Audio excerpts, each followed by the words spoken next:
शुरू करते हैं। और मूवी की शुरुआत होती है दो दोस्तों से, जिनमें से एक का नाम है बॉबी और दूसरे का नाम है स्टेक। तो यहाँ स्टेक एक रेस्टोरेंट में जाकर बैठ गया और वही बॉबी सामने वाला बैंक में लॉकर खुलवाने के लिए चला गया। और लेकिन अजीब बात ये थी कि उसने लॉकर में कुछ नहीं रखा था और असल में वो बैंक का मुआयना करने के लिए गया था।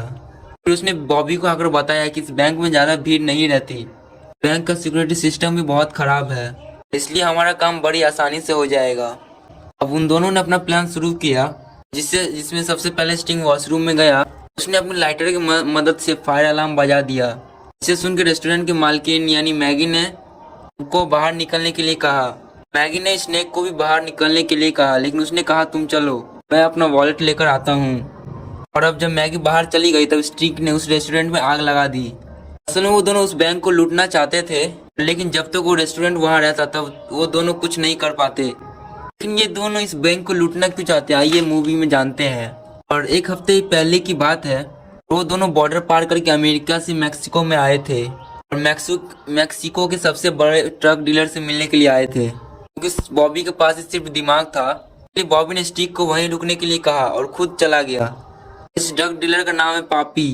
और वहाँ पापी ने बॉबी से कहा कि उसे एक 64 नाम की कार यहाँ मैक्सिको में चाहिए। फिर बॉबी ने कहा हाँ हाँ मिल जाएगी। और पापी को बॉबी की यही बात अच्छी लगती है कि वो कभी मना नहीं करता। और असल में बॉबी कुछ सालों से पापी के लिए काम करता है। यहाँ वो पापी को नकली पासपोर्ट देने के लिए आया था, जिसके बदले में पापी उसे 7 लाख की कोकीन देने वाला था। लेकिन पापी ने उसे 7 लाख का कैश दिया। तब बॉबी ने कहा कि उसे सिर्फ कोकीन चाहिए, बल्कि कैश नहीं, और क्योंकि वो आगे उन कोकीन को अपने कस्टमर को बेचेगा। लेकिन पापी ने उसे कोकीन देने से मना कर दिया, और क्योंकि वो सिर्फ एक लिटिल टोरो नाम के आदमी से ही डील करता था, और जिसे पापी ने खुद मार दिया था क्योंकि वो उसे धोखा दे रहा था। ये सुनकर बॉबी को थोड़ा दुख हुआ कि लिटिल टोरो उसी का दोस्त था। और फिर बॉबी ने कहा जब तुम्हें मुझ पर भरोसा हो जाए तब मुझे कोकीन दे देना, और अभी के लिए पासपोर्ट अपने पास ही रखो। और अब जब बॉबी ने यह बात स्टिक को बताई कि पापी ने लिटिल टोरो को मार दिया है, उसका गला काटकर उसे एक बैग में रखा है, और यह जानकर स्टिक को काफी गुस्सा आया। और जाते वक्त उसने बॉबी से कहा मैं लिटिल टोरो मौत का बदला लेना चाहिए। फिर उसने कहा कि पापी का एक आदमी हर 2 महीनों में पैसों से भरा बैग बैंक में जमा उनको लूटे, और लगभग 10-20 करोड़ तो हमें मिल ही जाएंगे। और तब बॉबी ने साफ मना कर दिया, क्योंकि वो जानता था कि वो दोनों पापी से बचकर नहीं भाग सकते थे। और अब जब बॉर्डर पार करके वो लोग अमेरिका में घुस रहे थे, तो अमेरिकन पुलिस ने उन दोनों को पकड़ लिया। उनसे पापी के बारे में पूछताछ होने लगी। पुलिस को शक था कि ये दोनों पापी से कुछ डील करके आ रहे थे। और फिर वहाँ डैब नाम का ऑफिसर स्टिक से पूछताछ करती है, और लेकिन स्टिक को बस एक ही काम बस अच्छे से आता है, वो है फ्लर्ट करना, जिससे परेशान होकर डैब वहाँ से चली गई। एक डीईए ऑफिसर जैसा बॉबी से पूछताछ कर रहा था, लेकिन हम देखते हैं कि बॉबी एक खुद डीईए एजेंट है और वो जेसब के लिए ही काम करता है। और असल में उन दोनों का मकसद है पापी को रंगों हाथों पकड़ना, और इसलिए बॉबी पापी के खिलाफ कई सालों से सबूत इकट्ठा करने में लगा हुआ है। उसने जेसब से कहा कि उसे पापी के पास से कोई भी कोकीन नहीं मिली। फिर वहाँ जेसब ने पूछा कि लिटिल टोरो का क्या हुआ, तो पापी के खिलाफ गवाही देने वाला था। तब बॉबी ने उसे नहीं बताया कि पापी ने उसे पहले ही मार दिया है। और फिर जेसब ने बताया कि तुम इस केस पर पिछले 1 सालों से काम कर रहे हो, लेकिन अभी तक पापी के खिलाफ एक सबूत तक नहीं ढूंढ पाए तुम, और इसलिए बस अब तुम्हारे पास 2 हफ्तों का समय है, उसके बाद मैं तुम्हें इस केस से भगा दूंगा। फिर उसी रात बॉबी डैब से मिलने के लिए गया, और फिर वहाँ बॉबी ने डैब से कहा कि लिटिल टोरो मर गया है।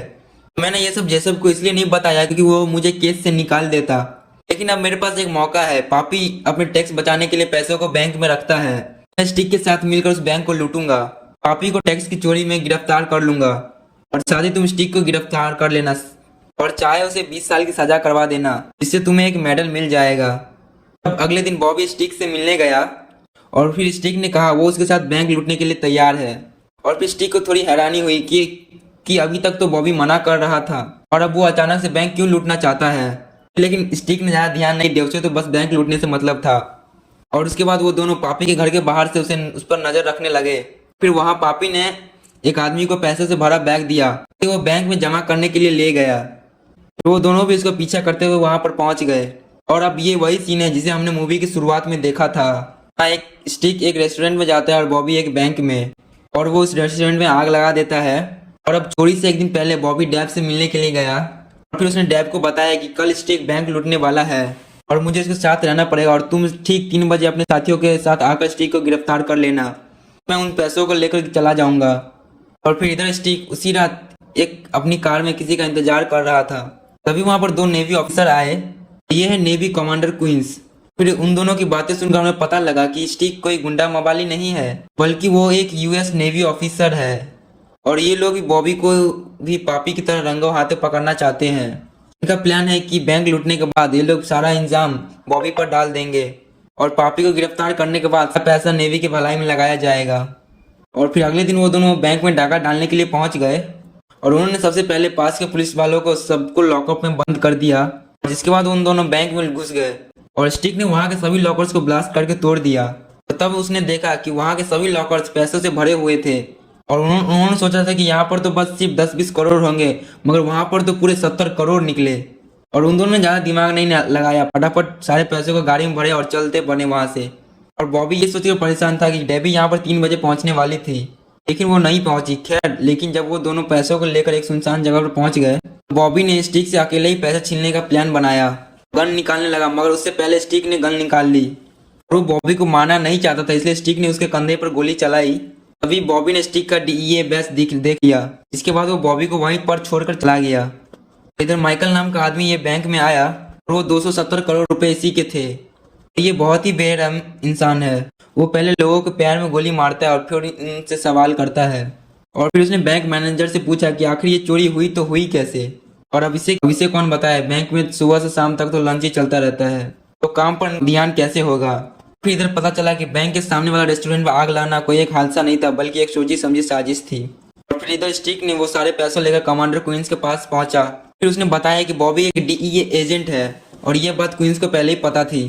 फिर क्वींस ने पूछा कि क्या तुमने बॉबी को मारा, तो फिर उसने कहा नहीं, वो मेरा दोस्त है, मैं उसको मार नहीं सकता। बाद स्टिक क्वींस के साथ उस बॉबी को मारने के लिए उस रेगिस्तान में गया, और इधर बॉबी किसी दूसरे की कार छीनकर वहां से निकल गया था। जब ये लोग वहां पर पहुंचे तब उसे बॉबी वहां पर नहीं मिला, और तब क्वींस ने स्टिक को ही धोखा दे दिया, और वो उसे मार के उसे ही फंसाने वाला था। लेकिन स्टिक जैसे तैसे वहां से बचकर भाग निकला। और इधर बॉबी अपना इलाज करवाने के लिए एक वेट के पास पहुंचा, और फिर इलाज होने के बाद बॉबी के वहां से जाने के कुछ देर बाद माइकल वहां पर पहुंच गया। और फिर उसने डॉक्टर से पूछा कि कुछ देर पहले यहाँ पर जो आदमी आया था वो कौन था। फिर वो गन देखकर वो डर गया। फिर उसने बता दिया कि वो एक डीए एजेंट बॉबी था। और फिर इधर बॉबी वो अपने पैसे लेने के लिए स्टिक के घर पहुंचा, मगर स्टिक वहां पर नहीं था। पास के बिल्डिंग में अपने घर में ही निशाना लगाकर बैठा था, और वो किसी के आने का इंतजार कर रहा था, बॉबी का नहीं किसी और का। और फिर तभी वहां पर 3 लोग आते हैं, स्टिक के मारने के लिए उनके घर आए। इसको क्वींस ने भेजा है। फिर उसने बॉबी को फोन करके कहा कि वो वहां से तुरंत निकल जाए, वो वहां पर मारा जा सकता है। और फिर स्टिक ने बताया कि कुछ दिन तक वो उसके साथ ही थे, मगर अब वो उसे ही मारना चाहते हैं। इसके बाद वो तीनों उनके घर आया। फिर स्टिक ने स्नाइपर से दूर से बॉबी को कवर दिया और तीनों को मार दिया, और बॉबी वहां से निकल गया। फिर इधर माइकल बॉबी को ढूंढता हुआ जेसप के पास पहुंचा। उसने जेसप से पूछा कि बॉबी कहाँ है, और फिर तभी बॉबी वहां पर जेसप से मिलने के लिए आया। लेकिन उसने देखा कि माइकल ने जेसप को मार दिया है। तो कुछ समझ नहीं पा रहा था, उसे बस इतना पता था कि एक बहुत बड़ी मुसीबत से गले पड़ने वाली है। तब माइकल ने बॉबी को बैठाकर प्यार से कहा कि मेरे पैसे चुराकर तुमने बहुत बड़ी गलती कर दी, लेकिन ये एक सेकेंड, ये कुछ ज़्यादा ही प्यार से नहीं हो गया। मैं तो कहता हूँ बॉबी भाई बता दो, वरना आपके साथ तो मोए मोए हो जाएगा। अब इसके बाद माइकल ने जैसे भी गन से बॉबी पर गोली चलाई। उससे कहा कि तुम अब एक भगोड़े डीईए एजेंट हो, बैंक लूटी और अपने बॉस को मार दिया, और अगर तुम इस इंजाम से बचना चाहते हो तो मेरे पैसे मुझे लाकर दे दो। और अब बॉबी के पास कोई ऑप्शन नहीं था, तो उसने माइकल की बात मान ली। और फिर अगले दिन बॉबी पापी से मिलने के लिए पहुंचा। वो जानना चाहता था कि उसने पापी के पैसे चुराए थे, पर फिर वो आदमी कौन है। पापी अगर उसे कुछ बताता, मगर तभी वहां पर स्टिक पहुंच गया। उसने पापी को अपनी गाड़ी में डाला, चलता बना।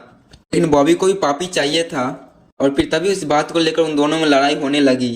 फिर जब कुछ देर बाद बॉबी को समझ में आया कि वो दोनों बेमतलब में ही लड़ रहे हैं, उसने स्टिक से कहा ठीक है भाई छोड़ मुझे अब।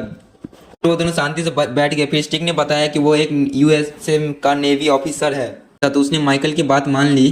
और फिर अगले दिन बॉबी पापी से मिलने के लिए पहुंचा। वो जानना चाहता था कि उसने पापी के पैसे चुराए थे, पर फिर वो आदमी कौन है। पापी अगर उसे कुछ बताता, मगर तभी वहां पर स्टिक पहुंच गया। उसने पापी को अपनी गाड़ी में डाला, चलता बना। लेकिन बॉबी को भी पापी चाहिए था, और फिर तभी इस बात को लेकर उन दोनों में लड़ाई होने लगी। फिर जब कुछ देर बाद बॉबी को समझ में आया कि वो दोनों बेमतलब में ही लड़ रहे हैं, उसने स्टिक से कहा ठीक है भाई छोड़ मुझे अब। फिर वो दोनों शांति से बैठ गए। फिर स्टिक ने बताया कि वो एक यूएसए का नेवी ऑफिसर है, कमांडर ने उसे फंसा दिया और इसीलिए वो पापी से सच जानना चाहता है। फिर बॉबी ने कहा उसकी भी हालत कुछ ऐसी ही है। तब वो दोनों पापी को लेकर डैब के घर पहुंचे। पापी ने बताया कि वो सारे पैसे CIA के थे। असल में पापी जो पैसे बैंक में जमा करता था वो CIA को जाते थे। के बदले में CIA उसे बॉर्डर पार ड्रग्स सप्लाई करने देते थे पापी को। और अब कुछ देर बाद क्वींस वहां पर अपने साथियों के साथ पहुंच गया। फिर वो बॉबी और स्टिक पर गोलियां चलाने लगा, इसीलिए इन तीनों को वहां से भागना पड़ा। यहाँ बॉबी को यह बात समझ नहीं आती कि क्वींस को कैसे पता चला कि वो लोग इसके घर पर है। इसी भगदड़ में वहां से पापी भी भाग गया। फिर उसने अपनी गैंग को फोन कर दिया और फिर कुछ देर बाद उसकी पूरी गैंग ने बॉबी और स्टिक को पकड़ लिया। फिर वहां बॉबी ने पीछे मुड़कर देखा तो डैब कार में नहीं था। वो समझ गया कि डैब ने उसके साथ धोखा किया है। अब उसी ने क्वींस को सारी जानकारी दी थी और अब पापी उन दोनों को उल्टा लटका उन दोनों को खूब धुलाई करता है। फिर तब स्टिक कहता है कि उसके पास पूरे 270 करोड़ रुपए है, अगर तुम मुझे छोड़ दो तो तुम्हें वो सारे पैसे मिल सकते हैं। पापी को उस पर जरा सा भी भरोसा नहीं था। उसके बाद माइकल पापी से मिलने के लिए आया। उसने कहा कि तुम्हारे तरफ से काम करने वाले 2 लोगों ने मेरे 270 करोड़ रुपए चुरा लिए, इसे जल्द से जल्द पकड़ो और मेरे पास लाओ, वरना मैं तुम्हारी मुसीबतें बढ़ा दूंगा। फिर यहाँ पापी ने उसे नहीं बताया कि वो दोनों उसी के पास है। उसे उनकी 270 करोड़ वाली बात पर भरोसा हो चुका था, इसलिए अब पापी उन दोनों को पैसे लाने के लिए अमेरिका भेजने लगा। फिर उसने बॉबी से कहा कि तुम्हारे पास सिर्फ 24 घंटे हैं, उसके बाद मैं तुम्हारी इस प्रेमिका को मार दूंगा। अब डैब को पापी कब्जे में देखकर बॉबी कोई चालाकी भी नहीं कर सकता था। इसके बाद वो लोग इलीगल तरीके से अमेरिका में पहुंचे। स्टिक ने बॉबी को बताया कि वो पैसे क्वींस के एयरबेस में नेवी में हैं, जिसका मतलब था कि वो लोग एक हाई सिक्योरिटी इलाके में घुसकर उनको उन पैसों को लाना था। उसके बाद वो दोनों स्टिक के एक दोस्त के पास गए, कुछ जरूरत के वेपन्स लेकर नेवल बेस की ओर निकल गए। वो बिना प्लान के ही नेवल बैरिकेड के तोड़कर अंदर घुस गए और जिसके बाद पैसे लेने के लिए बॉबी क्वींस के पास गया। फिर स्टिक सारी सच्चाई बताने के लिए एडमिरल के पास गया और फिर उसने बताया कि CIA के पास पूरे 270 करोड़ की ब्लैक मनी है। अंडर क्वींस ने उसे चुराने के लिए कहा, ये कहकर कि ये पापी के पैसे हैं, लेकिन अब क्वींस ने उसे फंसा दिया था और सारे पैसे उसी ने ही रख लिए। और अब सच जानने के बाद भी एडमिरल ने उसकी मदद नहीं की। और फिर उसने कहा कि मैं तुम्हारी बेवकूफ़ी की वजह से मैं अपनी नेवी को बर्बाद नहीं कर सकता, क्योंकि जब लोगों को पता चलेगा कि एक नेवी ऑफिसर ने बैंक लूटी है तो नेवी की क्या इज्जत रह जाएगी। बेचारे स्टिक की सारी उम्मीदें टूट गई थी और फिर वो मुंह लटकाकर वहां से चला गया। और इधर जब बॉबी क्वींस के पास पहुंचा तो उधर देखा कि वो सारे पैसे क्वींस के पास नहीं है। असल में वो पैसे डैब के पास थे, तो क्वींस से मिली हुई थी। तभी वहां पर पूरी आर्मी पहुंच गई। अब बॉबी को वहां से निकलना बहुत ही मुश्किल था और फिर तभी उसने अपना दिमाग लगाया और बिल्डिंग में जोरदार ब्लास्ट किया और फिर नेवी की वर्दी पहनकर बाहर आ गया। फिर उसे किसी ने भी नहीं पहचाना और फिर जब स्टिंग ने उसे देखा तो बोला, गजब टोपीबाज आदमी हो तुम। और इधर डैब ने पापी से कहा कि वो बॉबी पैसे लेकर नहीं आएगा क्योंकि पैसे उसके पास नहीं है। फिर तब पापी ने बॉबी को फोन करके कहा तुम्हारे 24 घंटे पूरे हो चुके हैं, और ये कहकर उसने फोन काटा और टैब को गोली मार दी। और इसके बाद बॉबी स्टिक से मिला और फिर उसने बताया कि उसे पैसे नहीं मिले क्योंकि वो डैब के पास है। फिर डैब को पापी ने मार दिया। फिर स्टिक ने भी बताया कि उसे नेवी से निकाल दिया गया है। अब उसके पास कोने को कुछ नहीं बचा। अब वो कहता है कि मैं अब मैक्सिको जाऊंगा, सभी को पैसों को लालच देकर बुलाऊंगा और सबको मार दूंगा। बॉबी को ये प्लान थोड़ा रिस्की लगा मगर वो मान गया। फिर जब बॉबी अपने घर पहुंचा तब उसे पता लगा कि टैब ने मरने से पहले सारे पैसे उसी के बेड में रख दिए थे। अब जिसके बाद बॉबी ने माइकल को फोन करके कहा कि मैं तुम्हारे पैसे लेकर आ रहा हूँ, तुम मुझ पर लगे सारे इल्जाम हटाओगे। फिर इधर मैक्सिको में स्टिक ने पापी और क्वींस को एक जगह बुलाया। उसने पापी को कहा कि उस क्वींस को मारने में उसकी मदद करे, मैं उससे पैसे दूंगा। फिर वो वही उसने क्वींस से कहा था कि अगर वो को मारने में उसकी मदद करेगा सारे पैसे वो उसे दे देगा। और फिर इसी बीच माइकल भी वहां पर पहुंचा, बॉबी ने वहां पर बुलाया था। तभी वहां पर बॉबी पैसों से भरी हुई 64 इम्पाला कार लेकर आया। फिर तभी माइकल ने उसे कहा कि तुमने अपना वादा पूरा किया, तुम और स्टिकमैन यहाँ से जा सकते हो। फिर तभी बॉबी ने उस कार को ब्लास्ट कर दिया, जिससे वहां पर गोलियां चलने लगी और फिर वो सभी आपस में लड़ने लगे पैसे जो चाहिए थे। इसी मौके का फायदा उठाकर वो दोनों भी वहां पर सभी को मारने लगे। दोनों ने मिलकर माइकल के साथ साथ वहां पर क्वींस और पापी को भी मार दिया।